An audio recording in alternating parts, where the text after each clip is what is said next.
Okay, guys, I wanted to go back. We had to rush a little bit yesterday at the end, and I just felt like we needed to revisit uh, glory to flesh a little bit. So, what do we see characteristic of those who are near God throughout the Bible?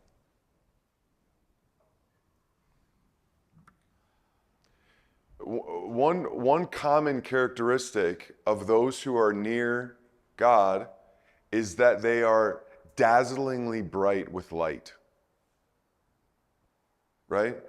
Like most of the time when you see an angel, it's not always mentioned, but most of the time when you see an angel, they are dazzlingly bright. Now, sometimes they take the form of humans, like we see with Abraham and Lot before Sodom.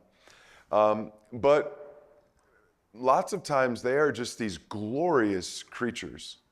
And you think of Jesus on the Transfiguration, it's like his clothes were bleached, brilliantly white. It's described. The priests would wear white linen. And so there is this aspect, what was Moses' face like when he came down Sinai? It was shining, right? To the point that he had to put a veil over it. And that was a double purpose that we'll get to. But anyway, the thing I want to stress is, the Psalms, Psalm 34 says, those who look to the Lord, their faces are radiant. So Adam and Eve would have been like a spectacle of light as you look at all these other scriptures. And they expected to become more like God when they ate. But what did they notice as soon as they ate? Their nakedness. So, and you'll see that several times throughout the Torah, is that every time somebody goes into sin, they're like wickedly disappointed.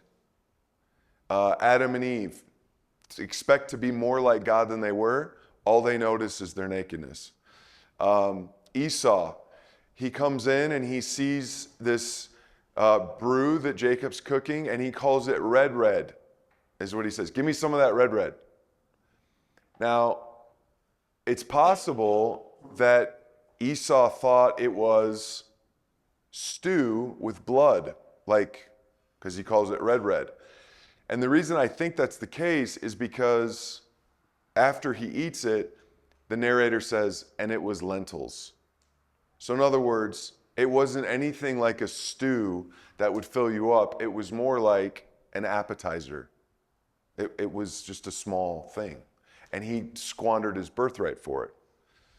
Sarah will want to have a child through her surrogate, makes Hagar her surrogate, and the whole point is, I want to have a child through her. I want to have a child through her. And then as soon as Hagar gets pregnant, is it what she thought it was going to be? No, she turns to hate Hagar, and it's Abraham's child. And what have you done? And so it never, every time people sin, it generally has this sort of feeling. I heard, it's probably an urban legend, but I heard a story of a guy's traveling on business. He's away from home, and he gets a prostitute and takes her back to his hotel room. He has a drink, and the next thing he knows, he wakes up in a bathtub with ice with a note that says, "You're missing a kidney, call 911. Okay? So as the story goes, she drugged him before they had any intercourse. He passes out. They take out his kidney, sell it on the black market, and he's short a kidney. That's probably made up. I don't know. Maybe it happened. But let's just say it did happen, okay? Imagine that guy's feeling of waking up in a bathtub of ice, seeing a note, "You're missing a kidney, call 911. That's sort of the feeling that all of these people have when they take the fruit, so to speak, and it's just a recycling of the fall. They expect this, and they're naked. They expect glory. They expect confidence and boldness. And all they feel is shame. And that's where you see different passages in Scripture say they exchanged glory for shame. Exodus 32, Moses or Aaron says to Israel when they want a golden calf, take off your gold. Well, that was their glory. Gold shiny, that was their glory. They took it all off and they made a golden calf. So every time you see this pursuit, this dogged pursuit of sin, you exchange it with glory. Jacob, he had glory to be given to him of God. He had the promise. He was going to be the blessed one. But how did he exchange glory and then he noticed flesh after?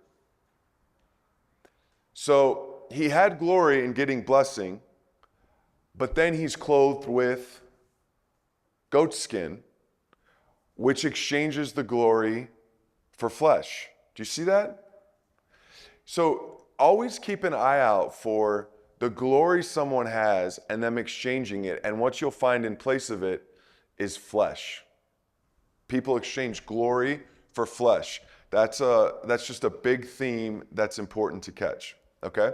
So we talked about adultery. We talked about it in terms of Numbers 5. Okay? And now we want to talk about reactions.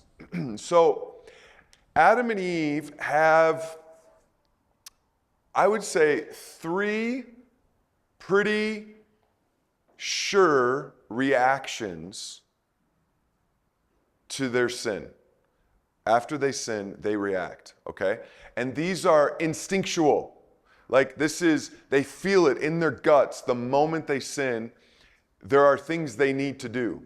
What are those things they need to do? What do we see Adam and Eve do right after they sin? What's their tendencies? What's that?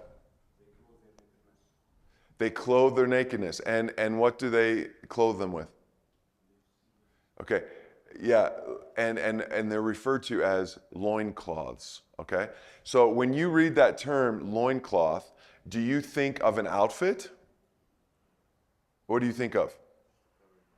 Okay, it's a very bare necessity, okay? It's like bikini covering, all right? It's as minuscule as it gets, okay? But they felt that they needed clothed, okay?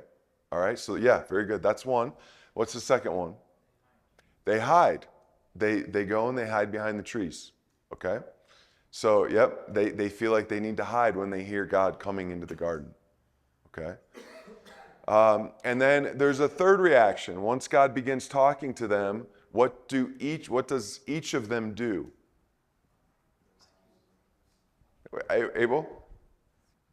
Yes, so Eve blames the serpent, and Adam blames Eve, and then even worse, he blames God because he says the woman you gave, right? So Adam's is even worse in a sense. Okay, now, were those reactions wrong? Were the instincts that led to those actions wrong? No? Those were okay instincts? Okay, that's for sure. Yeah, they should know they shouldn't sin. But I'm talking about feeling the need for clothes, feeling the need to hide, and feeling the need to blame shift. Good or bad? Bad? Okay. Okay, but is the instinct bad? So the instinct is bad. Okay. It came naturally. Okay. Abel.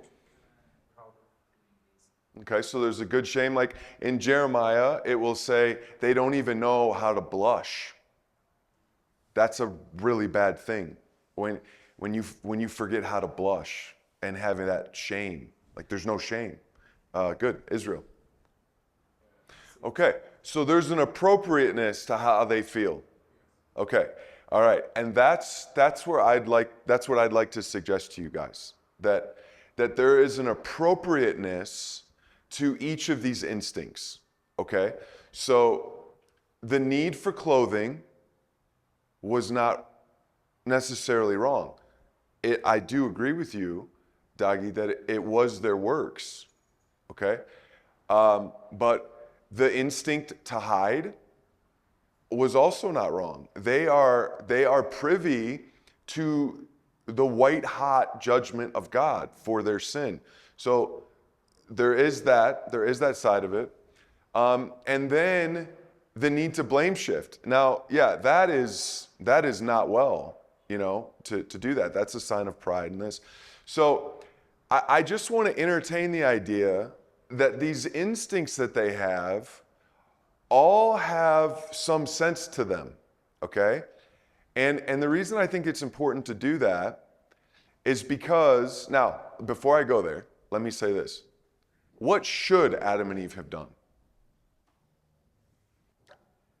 I think instead of any of that, they should have run to God like the prodigal runs home, goes home. He was the best place. He's the only one with the solution, right? So they should have, like the prodigal, returned home, all right? So to me, that's like how we should understand what they should have done. But they did these three things, and I think those three things are worth considering. And here's why. Because what you'll find as you get into the New Testament is that Jesus handles every one of those three instinctual responses. Okay? They clothed themselves with loinskins, which is deeply insufficient, which, per Doggy's comment, I think is illustrative of the fact that our works are like filthy rags. They're a joke. They will never do the job. That's why it says loincloths. And then when God clothes them, he clothes them with, it says a garment. Garment. That is the word that's used for the priest's garment. It's the same word, okay? And that garment would come to your wrists and your ankles, or your shins. So it was a very full, sufficient garment. Okay, so the need for clothing wasn't necessarily bad because God did it. God did clothe them. So it was a righteous sort of instinct, okay? And what is said in the New Testament? That Paul says you need to be hidden in Christ or clothed in Christ. He doesn't say clothes, he says put on. But the phrase that's used is a clothing phrase, like you put on clothes this morning. So we are to put on Christ. So Adam and Eve should have needed that clothing, but the clothing wasn't something they came up with. Okay, second, they hide behind the trees. Okay, Jesus essentially says, I have the true tree to hide behind. Correct? He's got the cross. And that is the tree that makes them safe, much safer than the trees they were hiding behind. And then finally, you've got blame shifting. They're blaming, Eve's blaming the serpent, Adam's blaming Eve and God. Jesus essentially says, I will accept that blame. I will do that. And so in each of these three instinctual responses, Christ answers all three of them. You need clothes. I have clothes for you. Hide inside me. Put on me. You need a tree. I've got your tree. You need someone to shift the blame to. I'll take your blame. He who knew no sin became sin so that we could become the righteousness of God. And so in each, oh, I need this. Oh, I need this. Oh, I need this. Jesus says, I got it. I got it. I got it. That's the beauty of Christ in the garden. And if I'm right about every instance of seeing the Lord, like materially, tangibly, then that is Christ walking in the garden. If every material expression of the Father is the Son, then you've got Christ there receiving all of that, okay? All right, so just a couple comments on the reactions. So you've got loincloths, you've got hiding among trees, blame shifting. Then you also have and this is a big thing to catch, especially in pastoral counseling, okay? Because where did Adam and Eve see the problem? As outside themselves. Do you see that? It's the serpent.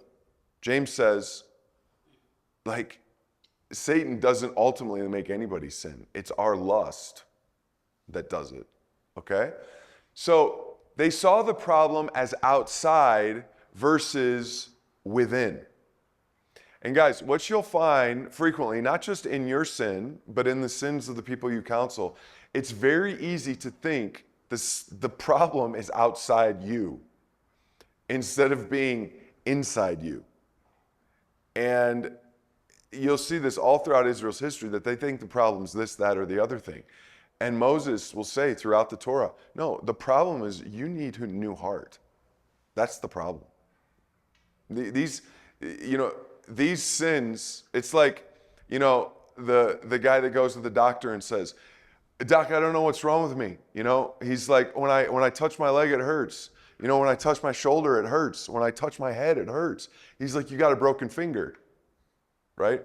So we can think all these problems are outside of us, but the problems are, it's us. That is the problem, okay? And so Adam and Eve, they had that wrong. And then I just mentioned, they hide from God instead of run to him. And the prodigal is a great example. And speaking of which, we call it the prodigal son, but that really is the parable of the prodigal sons. They're both far away from home, even though the elder's there. And does the elder go to the party? We don't know. He didn't, and that's why the father went out and talked to him. But the parable ends without knowing whether the elder said, okay, Dad, I'm coming to the party. And I think Jesus ended it that way because he's telling that parable for the Pharisees. And he's basically saying, all the Gentiles are coming to the feast. They weren't even the first ones invited, and they're here. You were the first ones invited, and you won't come to the feast. Will you come to the feast? And the question is will they? And I think Jesus leaves it hanging because will they come? But the younger brother did come to the feast, and Adam and Eve should have ran to God, and they didn't. Okay, so God says to them, what is this you have done? What is this you have done when he comes into the garden? First he asks Adam, where are you? And I didn't have this in the notes, and I really should have. When I talked about man, I should have spent some time. Guys, one of the things that egalitarianism, which is, pushing women into the pastorate, believes is that male headship is as a result of the fall. Okay? Male headship is as a result of the fall. So because Jesus has reversed the fall, therefore men and women can go back to being equal, right? Because inequality or hierarchy is, and it's not inequality because they're both created in the image of God, but hierarchy is of the fall, okay? All right, do we see instances of Adam being the leader before the fall? This is an important question, okay? Well, Paul makes a big deal that Adam was created first. So right there, that is a pre-fall situation. Beyond that, naming is an authority exercise, right? And he classifies Eve, and then he names her in Genesis 3. He named the animals. That's an authority thing. We'll see mothers name kids all throughout the Bible. Okay? Why? Because they have authority over them. There's nothing wrong with that. They have authority over the kids. They name the kids. But man classifies and names Eve. And then another thing is when God re-enters the garden, his first question is, he asks Adam, where are you? Okay? And that is, our oldest child is his name's Finn. And if we leave, he's at the point where Becky and I can leave and put him in charge of the kids. If I come back and like half of the house is on fire, I'm going to ask Finn, what happened? Like, you were the guy in charge, right? And so God's instinctual response to ask Adam is demonstrative of the fact that Adam was culpable, most culpable. We'll see in the judgments that Eve gets like this much from the Lord in discipline, or as far as amount of words, she gets this. Adam gets this. Because he's more responsible in all the ways we talked about yesterday. He had more knowledge. He had more experience with the Lord. These are things that demonstrate that men are to be primarily responsible for the church and to lead in that way in the pastoral roles. And so from the very beginning, God has laid this out. And so I think it's important. And I thought of that and wanted to pass it on. Okay, so this question, what is this you have done? This one is once he gets to Eve, but you'll find it happen all the time. Cain is asked, what have you done? Pharaoh asks Abraham when he lies to him, what have you done? Abimelech asks Abraham, what have you done? So you watch for this question, because what the Bible does is it recycles these phrases to make you think of, oh yeah, that's what God asked Eve when they fell. So this is like another fall, right? So that's the type of stuff that is important to watch out for, okay? And then it comes to the judgment. And he gets into the judgment, and God judges, thank you, God judges in the order in which Satan inverted the order.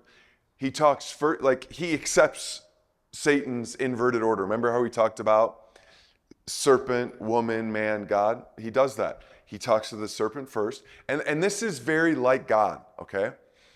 It's called retributive irony, where, you'll read things like, those who live by this, like Saul lived by the sword chasing David, and how did Saul die? Falling on his sword, okay? This is retributive irony, okay? He who starts the stone rolling, it will roll on him. He who digs a pit will fall into it. Haman builds the gallows for Mordecai, and he's hung on them or impaled on them, right?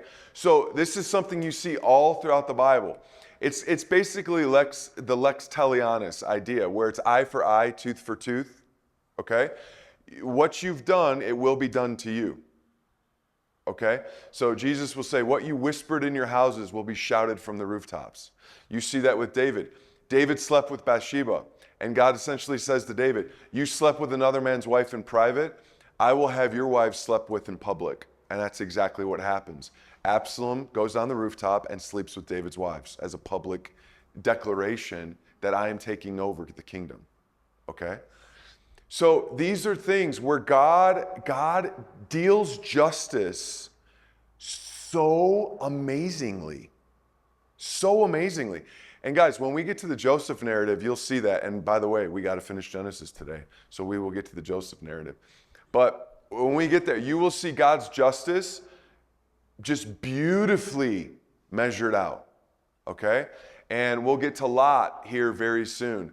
And you'll see justice dealt Lot very, very soon. It's a very sad thing. But guys, God is doing all this justice to teach you how to exercise justice. To not have your anger, appropriate anger, turn into like a sinful wrath or vengeance. Or not have your anger like assuaged by, oh, I shouldn't be hard on them because, No, what is right? What is good? What is the right? Don't go too far and don't slack too far back. Where is God's justice? And so you should watch for things like this. So Satan inverts the order, and God essentially says, okay, let's go in the way that you did it. Serpent, woman, man. And so keep an eye out for the justice of God that way. So you just see how God does that. All right. And then, we get into this concept of house judgment, okay? House judgment. That Peter will say, when the judgment of the Lord starts, where does it start? In the house of the Lord. Guys, listen. You, men, are responsible for the spiritual welfare of Addis Ababa. You. There's no all them, all they. No, you are responsible for the state of this city. If judgment begins, where does it start? In the house of the Lord. It starts right here. You are to be the sentries, the guardians of this city for their welfare. That's what you're called for. And what you'll see in the because this is like exile, right? This is not, Addis Ababa is not one big church. You're in exile here. You're the minority, okay? But so was Daniel. So was Joseph. And you see what God did with them? Like, he raised them up. Nehemiah. These guys are in exile. But God raises them up to have a ministry to the kings, to the leaders. Why? Because he wants you to rule the city for its good. Pharaoh says to Joseph, look, here's the keys. I just want my food. The rest is yours. Do whatever you want. And guys, I see that happening in my own life in my small city. I got a relationship with the mayor, good relationship. We go out to lunch, and all of that's God's doing. All that's his doing. Okay? So he's not a believer. I'm slowly ministering to him in that way. But God's in charge. And so it's just important to understand when judgment begins, it begins with the house of the Lord. You are a city on a hill. You are the light of the world. You are the salt of the earth. But if the salt, think of all those things, how much the earth needs those things. But if you neglect your duty, the state of the world is your problem. So it's very easy for me to say the state of the U.S. is the church's problem. We blew it over the years, focusing on the wrong stuff. There's times in the U.S. where all they focused on was like the morality of the culture instead of the gospel. Did you see the difference in that? You can make people look right on their way to hell. It's not the most urgent need to look right or act right. The most urgent need is a new heart.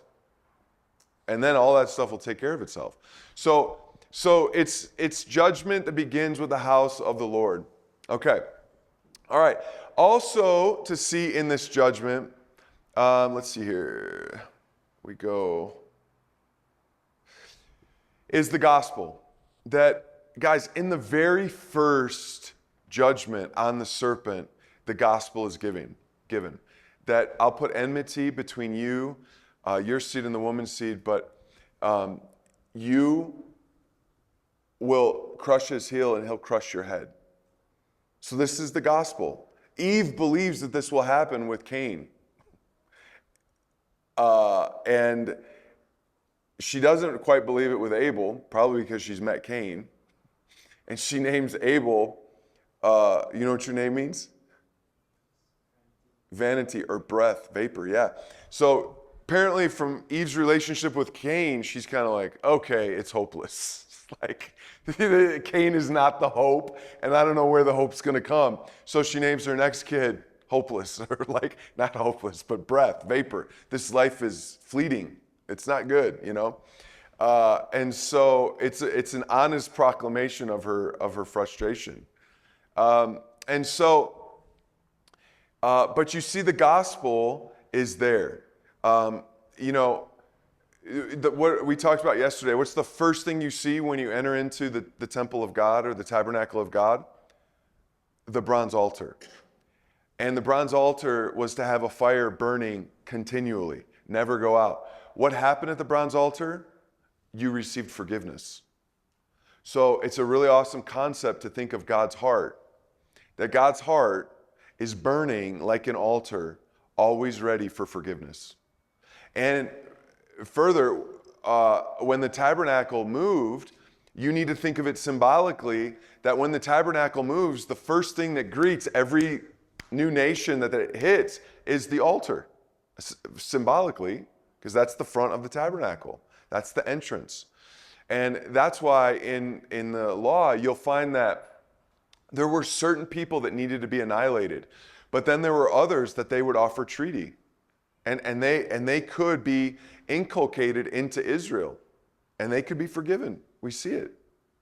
So this is just important stuff to catch, that the gospel is at the forefront of God's response there. And so, and for the Christian church, it's the cross that goes before. And so this is the most urgent need of the world. This is what God puts first in a fallen world. In a fallen world, the first thing he pronounces is gospel. That should be instructive to us. So that's really, really important to catch. Okay, so, and you've got the seed of the woman. And so this introduces the thought that there will be a woman's seed and a serpent's seed. Okay, so there will be two, the wheat and the tares, the sheep and the goats. There will be two lines that are Christos or Antichrist, and this is what happens, which you can predict. And we see it in the first family. First two kids born. One is the seed of the serpent and one is the seed of the woman. Who's who?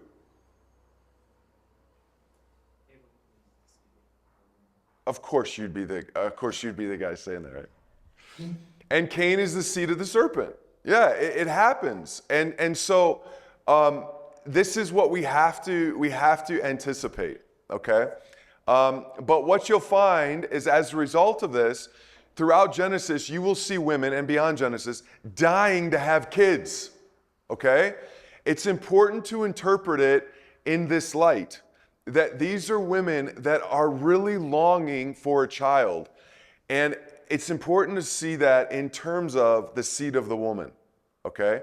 To remind you of that this woman will lead to Christ. And this just earthen desire for a woman to have a child has an antecedent. And sometimes it gets sinful. Rebecca elevates her Jacob too high. Rachel elevates children over and above God. Give me a child or I die. So it can turn idolatrous, but it also is good. Tamar sleeps with Judah. She ends up having the descendant that leads to the line of Christ because Judah owed her a child according to the custom, and he wouldn't do it. And we'll get to that today. So keep an eye out. Even Jochebed, Miriam, Pharaoh's daughter, and her maids, they love Moshe. They love him. They pick him up. They care for him. It's very connected to this concept. Okay. So let's go to. And let me continue in this concept of holy war. So what you'll see then is you will see women battle the seed of the serpent, right? They do have enmity against each other. What does Jael do to Sisera? Pound a tent peg through his head, okay? Deborah is an awesome woman that rises because Barak is too much of a coward, okay? It says a certain woman pushed a millstone over the wall and crushed Abimelech's head. Okay? Abimelech was a wicked guy in Judges 9. Abigail is married. Remember Abigail? She's married to Nabal, that fool. Okay? And she protects David from bloodshed. and then she does what's right, and Nabal has a stroke because he's so upset about it. All right? This is all good women fighting evil men, okay? Michal, remember when David sneaks out the window because Saul's going to kill him? And Michal puts an idol, which shows about Saul's leadership. All right, it's his daughter, and she's got an idol. This is like so screwed up. She puts that statue in the bed, right, to deceive Saul, but she's protecting David, which is itself good. Esther does what's right, and she comes against Haman. So you have this seed of the woman against the seed of the serpent theme going throughout Scripture, and it shows up in Holy War. But it's beyond even that in just women and the men. You'll find Cain versus Abel. You'll find the world leaders against Sarah and Rebekah. They're taking the seed of the woman. These are evil men. They're godless men, I should say. Some of them are more like kind of shine more brightly than the patriarchs sometimes. But they are worldly men at this point anyway. And they go to take the women, and what are they going to do with them? They're going to make them their wives. So you've got the seed of the serpent attempting to sleep with the seed and have seed through the woman. Then you've got Pharaoh with Israel. You've got the Canaanites with Israel.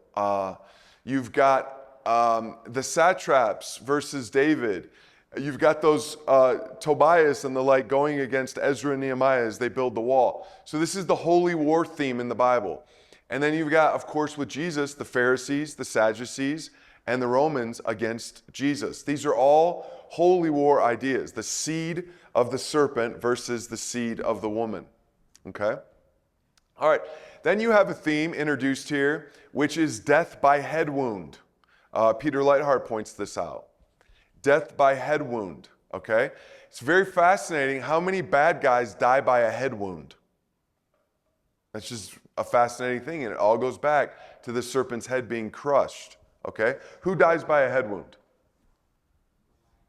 Goliath dies by a head wound, yeah. Sisera, yep. What's that? Abimelech with the millstone crushes his head, okay. How does Absalom die? Right? His head's involved. He gets speared, but his head's what held him up, his hair. Okay. How's Ahithophel die after Absalom doesn't take his advice? He puts his house in order.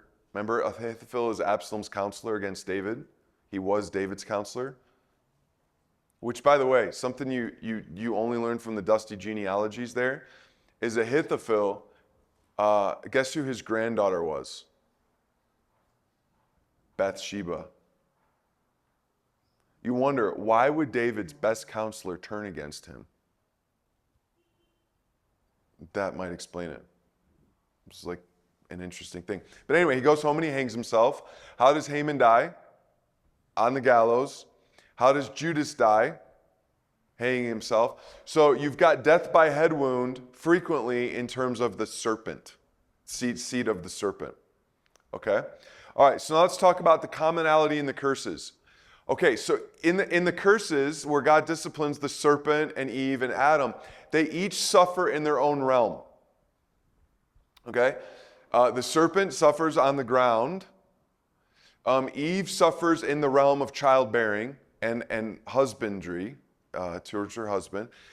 Adam suffers in the realm of the land. So you get the concept that men are to be sort of the protectors, providers outside the home, and the women are to be inside caring and husband and child. And that doesn't mean, you read Proverbs 31 and you find that this woman had several things going on inside and outside the home, but her greatest place of concern was her house, and what took place there. So you see them cursed in the sphere of their operations. Okay, let's see. Each suffers in proportion to their offense. The serpent will be permanently defeated. The woman I mentioned receives less words. Man receives most because he was the most culpable. Okay, you find that the serpent and the man both have dust mentioned, which will pave the way for clean and unclean, because those animals which are most associated with the dust are unclean, like the serpent. And then, here's what's interesting. Each judgment shares a commonality with one another. Okay? Now, I'm going to give you a hint, and then I want you to think about it while I sip my coffee, okay? Here's the hint.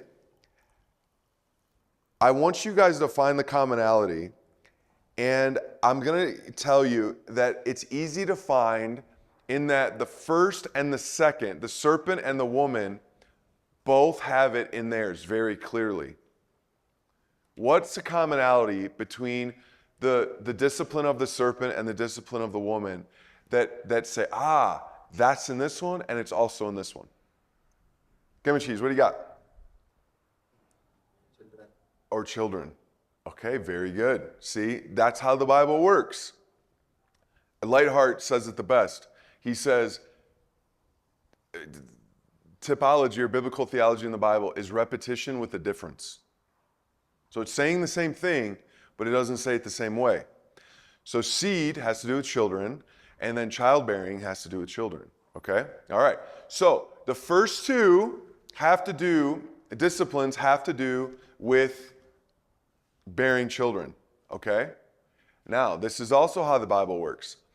So it started a commonality. You see in the first two that there's a childbearing motif going on, okay? So now you need to ask, okay, is that just all there is? Or should I look for something in Adam's that also has to do with childbearing? Okay? And is there anything in Adam's that has to do with childbearing? Oh, the plants, all right. I would say you're getting into the area, but not quite. The dust, okay. All right. Man was taken from the dust, and he'll return to the dust. Okay? Is that the birth of man? He was taken from the dust, right? And he'll return to the dust. In order that he can be reborn. Are you with me? Okay. What does Romans 8 say about the state of the earth right now? It's groaning with the groans of child labor. Okay. So Adam was taken from the earth.